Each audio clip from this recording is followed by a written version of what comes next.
Alright guys, BLM here, back with another episode of Assassin's Creed 2, continuing on from where we left off. We're starting sequence 8, sorry, 8. So yeah, let's do it.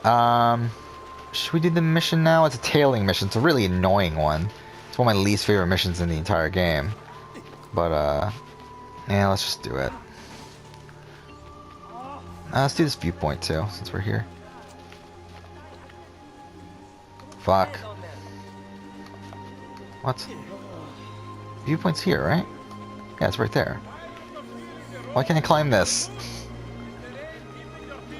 Whatever, I'm still going through all the international seasons of Survivor, talking through my thought process on who I would vote for, just so that it's easier for me to do the video that I plan on writing later today. So I'm up to champions, Survivor South Africa champions. Again, it's Graham versus Boulay versus Sivu. Not voting for Boulay. Again, Boulay didn't play the game strategically really at all. Was kind of on the outs for a lot of the game, especially the end game. Yeah, I mean, just my vote would never go to Boulay. I mean, so between Sivu and Graham, it becomes tougher. The problem with Sivu's game is, one, again, he was also in the minority for a good chunk of the post-merge.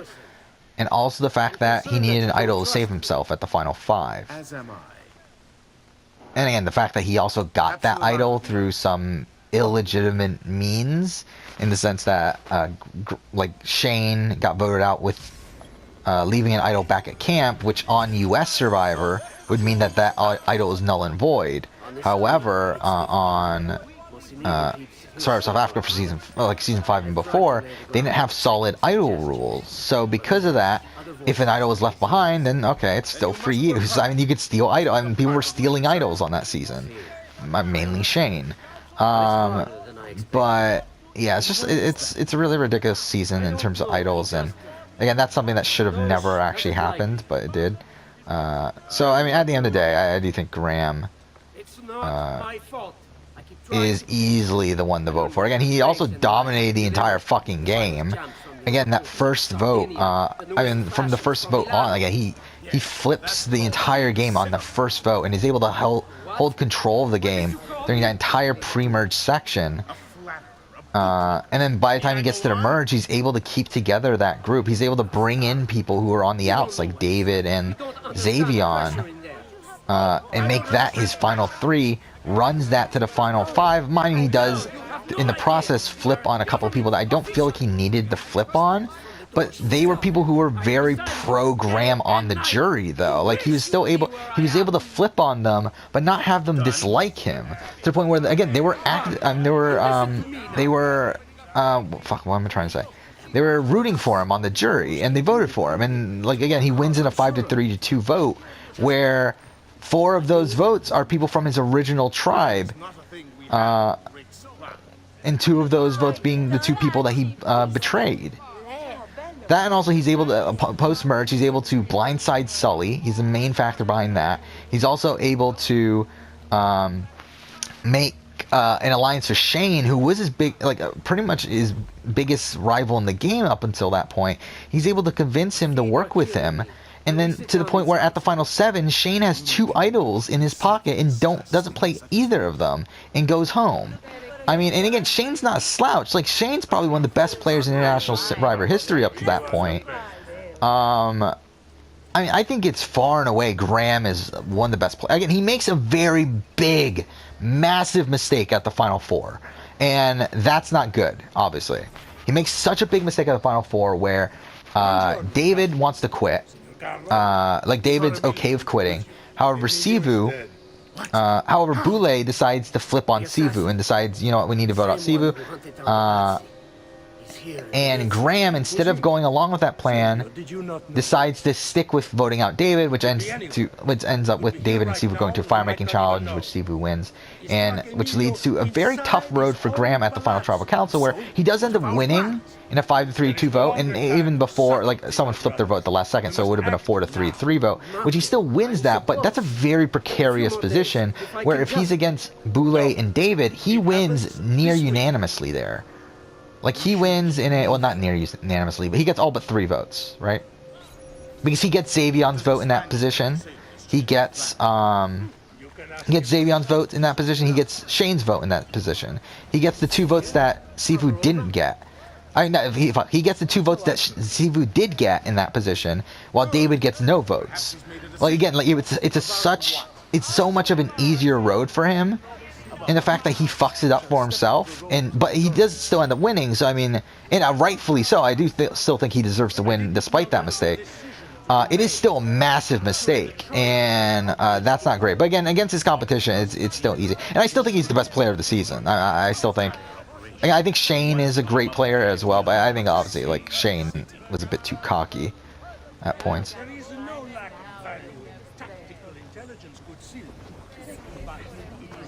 Fuck.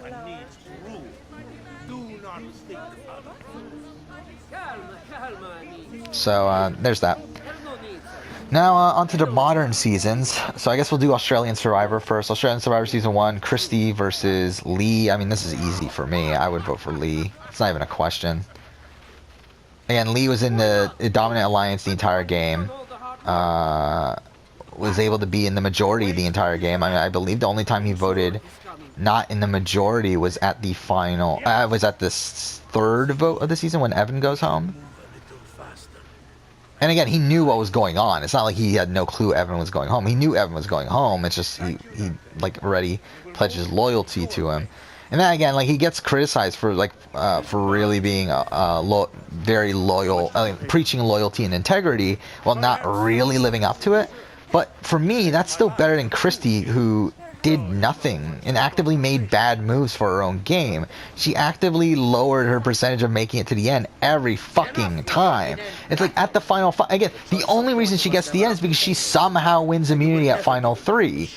Which again is something that shouldn't have happened. Like if you're looking at probability, like there's almost no shot of that actually ever happening, but then it ends up happening and it ends up working in her favor where she wins in a 8-1 vote at the very end against Lee, even though she would have lost pretty much unanimously if she was up against L. Again, and it's not like she voted out L because she was a big threat. She voted out L because she wasn't as close to L as she was to Lee. Like, it's really just, I mean, Christy's game is so bad. And the fact that she wins is so fucking disturbing to me. And again, also the fact that obviously her Final Tribal Council performance is considered one of the best ever. Which, again, most of it is lies, by the way. But, I mean, whatever. I mean, to be honest, like, who knows? Maybe that's actually what she perceives her game to be. And again, I think that shows an even greater level of delusion on her part, because I do think that is possibly what she actually thinks of her game. Like I don't think she was necessarily lying at that final tribal. I think she's just extremely delusional, thinking that she played an extremely dominant game. But I defer to my cousin. That is really his area of expertise. Silvio. Thank you for that exposition. What can you bring to get this done? Again, that's such blatant exposition. Oh, my brother would definitely know much more about that. And he says, Silvio. Obviously, it's just them trying to find a way to like tell us that, oh yeah, his brother is Silvio. Yeah, he's this guy that you're probably gonna kill later on. Then it's decided. Are we at Rialto yet? That's where this mission ends, so. Fuck, we're almost out of money. Alright, there's Rialto, so we're almost at the end. We had a pretty easy time this time. Again, sometimes I do have a lot of difficulty with this tailing mission, but again, I think I've played the game enough to this point where I don't really have much difficulty with it anymore. Again, this is only my, almost 30th time playing this game, probably. I don't know exactly, to be honest. I don't know the numbers anymore. I know it's over 20, though. It's well over 20, I think. I think it's at least 25. Alright, we did it. There we go. But is this not perhaps a tad dangerous? Like, I just want to make sure. There's no skipping things, right? Oh, yeah, there's no skip cinematic or anything. I know they added it in Brotherhood, but yeah, it's not here. I feel the need to involve myself more directly. The Pazzi disappointed us in Firenze. I pray you will not do the same. It's so creepy that he's looking straight at the camera. The Patsy were a bunch of foolish... The Patsis were a potent and venerable family, reduced to rubble by one young assassin. Do not underestimate this troublesome foe, who now haunts your city. The same fate will befall the Barbarico. I want this done promptly. Bene, I must return to Roma. Time is of the essence. Do not fail us.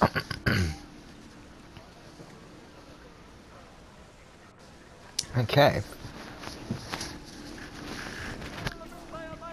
I should have kept my eyes on them. Need to go and see Antonio. Let's do this if I have viewpoint. any hope of salvaging this mess I've made. Okay. He's gone mad. Yay, more assassination contracts, what everyone wants. So are there, I guess there are assassination contracts in Venice. I kind of forgot that there were. Okay, what's next? What season? Season 2 of Australian Survivor. So we got Jericho versus Tara. That's easy. Again, Jericho. Again, I mean, to be honest, yeah, I mean, I think it's easy. The problem, I have problems with Jericho's game. But again, when against Tara, it's not really anything. I think it's a pretty simple thing there. Again, Tara, who was already voted out previously, came back to the game against Jericho, who again had a lot of flaws in his game. Certainly not a perfect winner. Well, that happened. Okay, so what should we do now?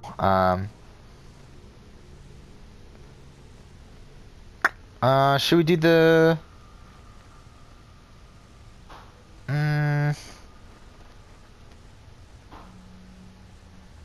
Yeah, screw it. Let's do it. Let's do this. Let's do these. Well, the thing is, though, we're gonna go there again. Now, yeah, now I think about it. Yeah, let's just do the main mission. I was gonna say, like, let's just do those now, but the thing is that we're gonna go to those areas again anyway, so it's kind of just wasting time doing that now, when we're gonna go there again anyway after the thing. When we're going around doing the feathers and everything. So it's kind of just a waste of time to go out of our way to do viewpoints and stuff now, and to do the tomb. So, we'll wait.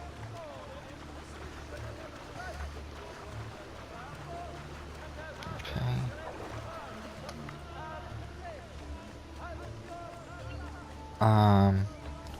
So who was I talking about? Oh, yeah, Jericho versus Tara. Yeah, Jericho, again, played strategically at least. Again, like, he made a lot of mistakes. But again, when comparing it to Tara, who had already been voted out, it's really, like, it's gotta be Jericho.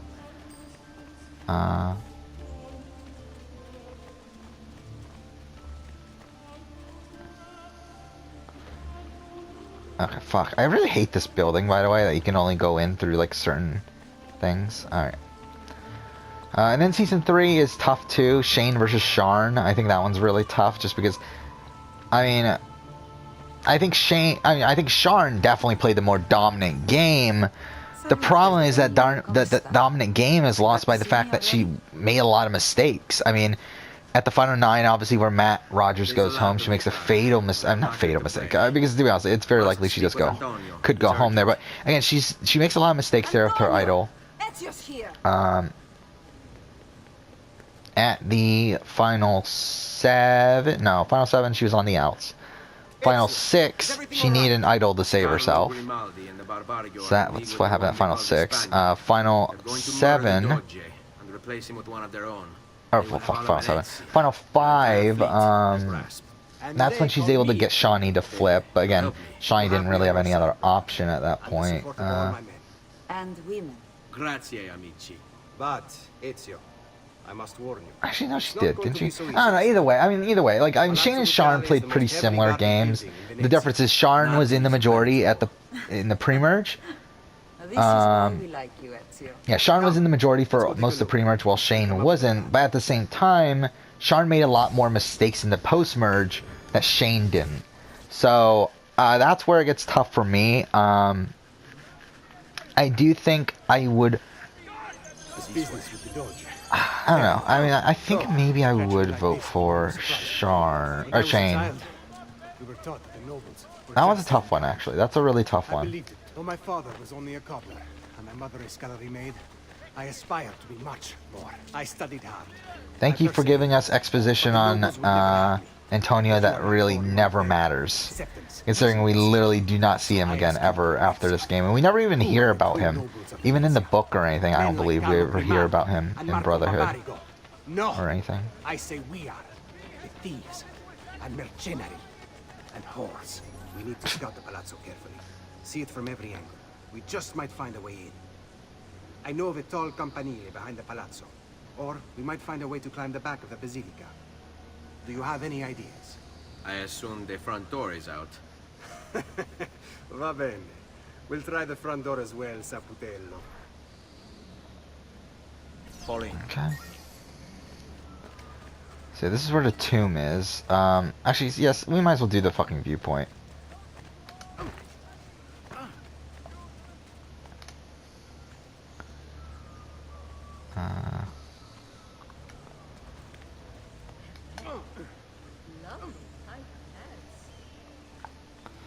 So, yeah, Shane and Sharn is tough. I do think I would probably go for... Again, the thing is, I respect Sharn's game so much more for the majority of the game. But the problem is, I feel like she really falters at the end game. And, oh, fuck off. Are you serious? And even at the point where, like, especially even at the point where she votes out Brian over over Shane, is really just such a bad move. Give me a minute. Okay. Fuck. Damn it. How are we supposed to climb this?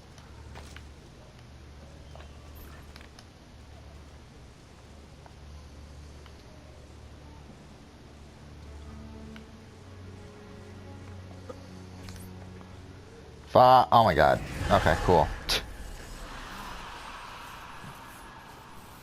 But, again, like, Shane didn't need an idle play. So there's that. And didn't make nearly as many mistakes as Sharn did at the very end. But again, Sharn was in a more dominant position throughout. So, it's tough. I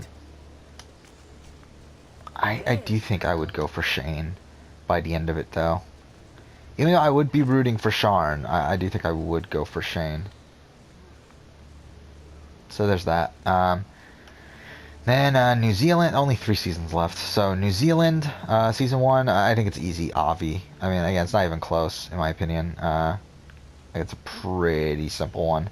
I mean, you have Avi, where he was, like, while he didn't play the most strategic game, it's like he played such a masterful social game. Where it's like people were literally giving up their games for Avi. I mean, it's really incredible. Man, why can't we go around here? Okay, for some reason that worked. Yeah, like people were giving up their games for Avi. I mean, Barb gave up her game. Shay gave up her game. Like it's really ridiculous, really. But it's incredible. I mean, again, and to be honest, I don't even know how much of that was even purposeful. Oh no, are you fucking serious? Oh, fuck off. Like, I don't even know how much of that was purposeful. I don't think much of it was purposeful, to be honest. But the thing is that he still did it. Again, comparing to who he was up against, and Tom, who needed a few immunity wins to get through. I mean, he needed a few immunity wins. He also needed the help of Avi. I mean, Avi saved him a couple times in the pre-merge. Post-merge, I mean, he, again, like, no, what the fuck? Why the fuck is he leap jumping thing? Whatever. Oh, fuck off. Okay, you know what? Fuck it. Let's Follow my lead. just do this first, I guess. So, What do you think? We're not getting in this way. They'll have time to murder the Doge before we're able to get through all these guards. Andiamo. Hold.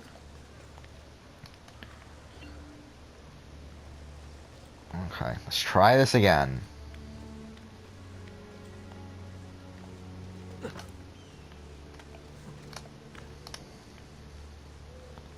Yeah, why the fuck did they make this one so high?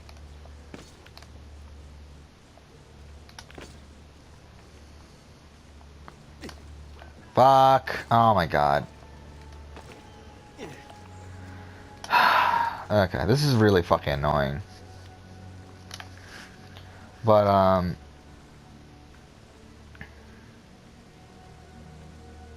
yeah, Avi again, Tom got saved by a couple immunity wins. Also the fact that, Avi, had good friendship with Avi that made Avi want to keep him around, but it was still Avi the one doing the move to keep him around, during the votes with, Tony and then Izzy's boot. And Avi had relationships with pretty much everyone in the game. And even the ones that didn't. I mean, again, like, Tom had good relationships with people like Mike and Lee. But they end up voting for Avi in the final jury vote, which I think is really telling. Again, the fact that Lee... and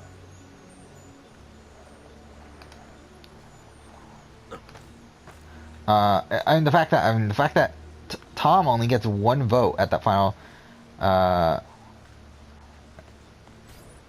during the final vote. Oh no, are we gonna desync?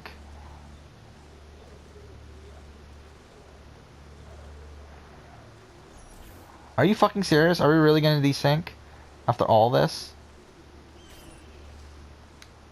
Okay, good. I was gonna say, if we desync, that would be really fucking dumb.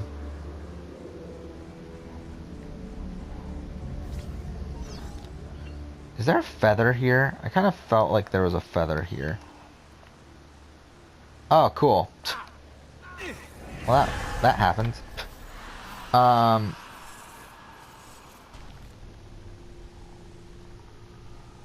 my god, I can't believe it's already 1:30. Like, goddamn, today went way too quick. So we are behind at this point in the game, so that sucks. Behind the pace that I was hoping to set. I still think we'll finish the game by tomorrow. I was hoping to also get a start to Brotherhood tomorrow, but I don't know if that's gonna happen.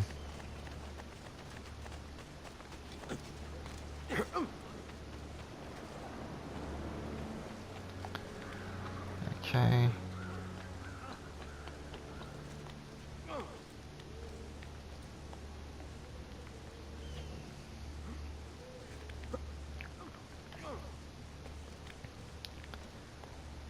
Okay. And again, Barb obviously should not win that season. And then we move on to season 2 with Lisa versus Dave versus Tess. Again, obviously Tess is never getting my vote. She was never in control of anything. While she was in the majority at the very beginning of the game, it's like, you know, she didn't do anything to be in that majority. So really it comes down to Dave versus Lisa. I think it's pretty easy, Lisa. Again, she's the one that actually made a lot of the dominant moves of the season. Also, Dave was helped by Matt being there. But then you had the same thing, I think the same thing the other way around as well. But still, I mean, like, that does harpen my view of Dave's game. And also the fact that, again, just that Lisa was the one that was actually able. Well, one, she was able to convince Dave to flip against Matt. She was able to leverage the information she had to get Dave to flip against Matt, and she was also able to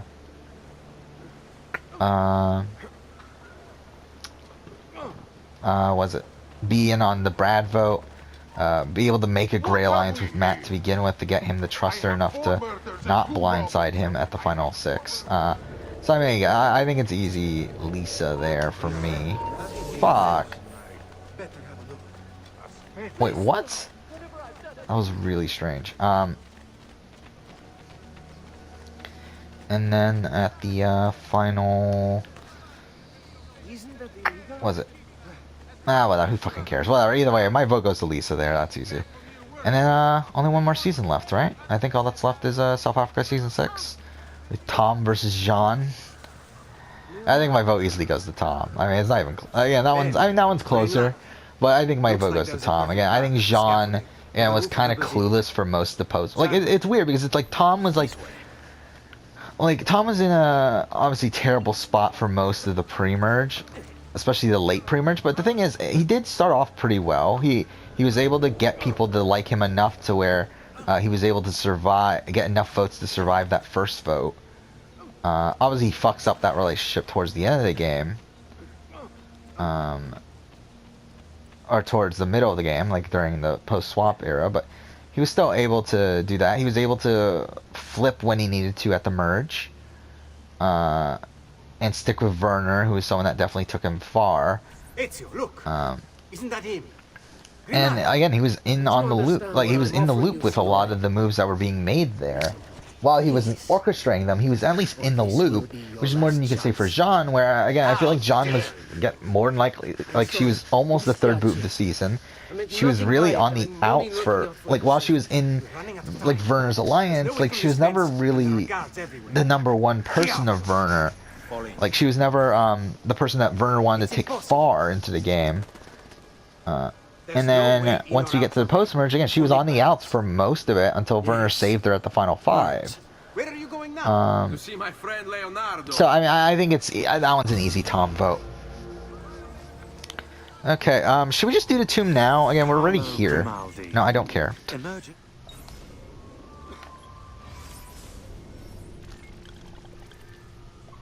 Yeah, let's just do this now. Yeah, because we have to head all the way back over there. So let's just do this now. We'll do the tomb and then end the episode, I think. And then next episode we'll continue on. Fuck. How does he not hear that? Like, and that's, oh, fuck off! No! Are you fucking serious? Of course I can't even fucking make that jump either. How am I not fucking detected yet? This is ridiculous. No. Oh my god. What the fuck's going on? No. Can I climb, please? Oh my god. No, go! What the fuck? Why am I stuck here? Oh, fuck off. No, oh my god. What the fuck? No, okay. Let's just leave. What the fuck? Like, again, this section sucks so bad. Why can't I? Okay, that's, again, it's so fucking dumb.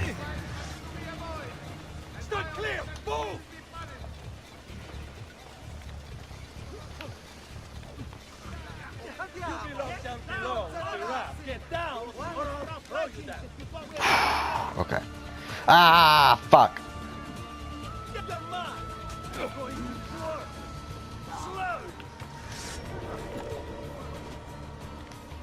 God damn it. To be honest, this is probably a good spot to do the don't get injured thing, whatever. But then again, I mean, we're kind of already past that point now.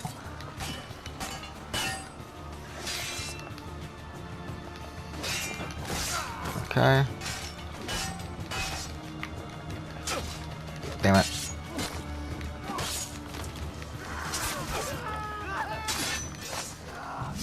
Wait, they all gave up? Ugh.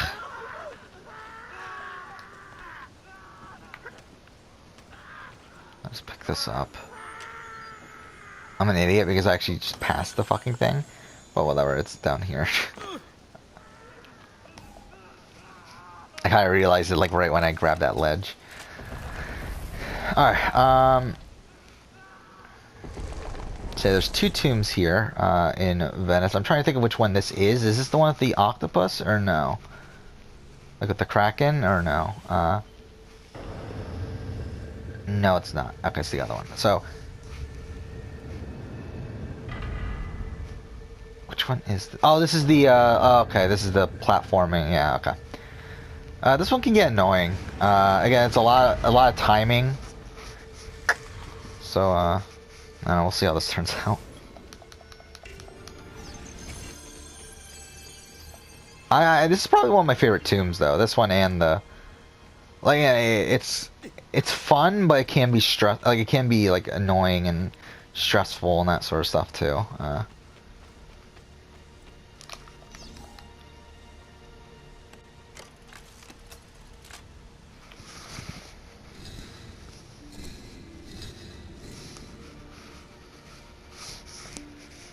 Okay.